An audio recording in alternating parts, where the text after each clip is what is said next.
You've likely heard of Meta's new venture into microblogging with Instagram Threads. Meta's answer to Twitter reflects the company's unending pursuit of expansion in the social media landscape. If you haven't, you're lucky. It's not really going so well. But Meta doesn't care if it stinks now or if it will help them generate that sweet, sweet ad money in the years to come. In this video, we are going through all the ways that Meta makes money and whether or not social media has its days numbered, or if maybe it's time to invest. We'll even take a look at what Zuckerberg himself had to say about the failure of Threads, and if the key to success for ChatGPT is llamas. First off, advertising. And, that's sort of really it. Seriously, 99% of the money Meta brings in is from advertising. Ads on Instagram, ads on Facebook, ads on WhatsApp, ads on Messenger, even ads on the MetaQuest.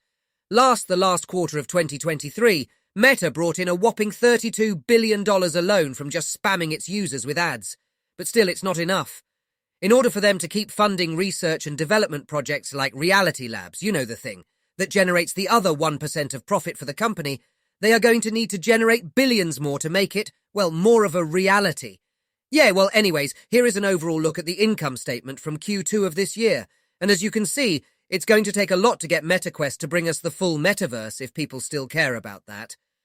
Oh, and in case it wasn't clear from the graph, Reality Labs lost the company $3.7 billion this cycle. Nearly $8 billion alone in 2023. Yikes! But why does any of this matter? And when are we going to talk about the llamas? Despite how people feel about their platforms, they are still the preferred alternatives over Twitter, YouTube, Snapchat, and even TikTok. Despite YouTube and TikTok gaining more popularity and users recently, the numbers show that people actually still spend more time on the apps Meta offers. We tend to spend more time on the apps that our friends spend more time on than their friends do, and you get the point. Strong network effects. Okay, now, second, the llamas, or as Meta calls it, the large language model, Meta AI. The new one is actually called Llama 2, but what it is an open source project with the intent of building an ecosystem around it. Open source projects as such contribute to community standardization and recruitment appeal through improved safety and security and increased efficiency, making AI models more cost-efficient. In English, this is sort of Meta's response to ChatGPT and Google Bard, but it isn't ready to talk to you yet, but rather to help further research in prompt engineering. It uses the same transformer architecture that the other AI tools use to produce results, and the fact that it is open source is Meta's hope that it unlocks further innovation within the ecosystem and gets other developers excited about the language model. The company hopes that in the future, other businesses will resell services based on Llama, leading to a new source of revenue for the company, potentially multiple billions of dollars.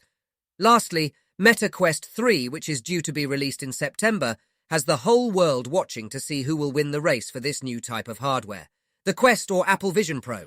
According to The Verge, Meta has sold nearly 20 million Quest headsets to date, but as we saw earlier, it still comes at a loss of billions of dollars each month for the business.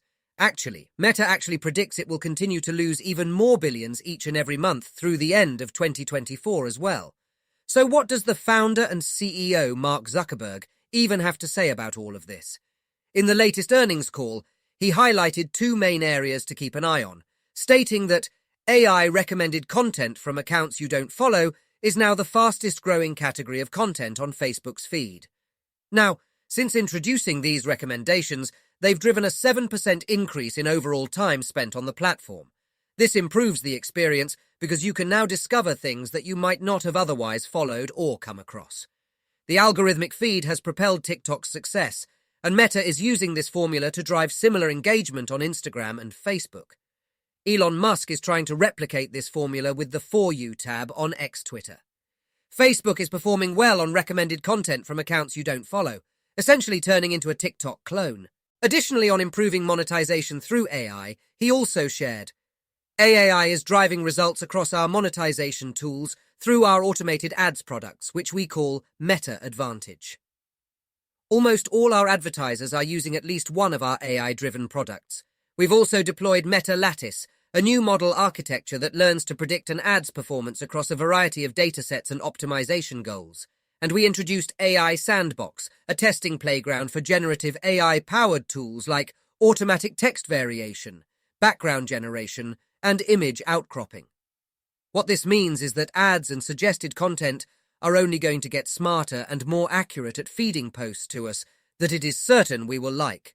The more accurate the content, the more other businesses are willing to spend on advertisements, which will skyrocket Meta's earnings even further.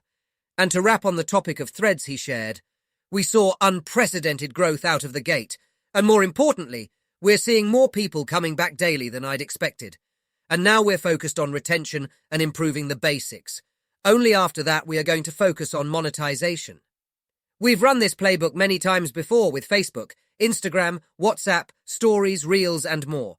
And this is as good of a start as we could have hoped for. Although the new platform literally brings in no revenue for Meta, he feels absolutely certain that there is a pathway to serving users ads on that platform as well.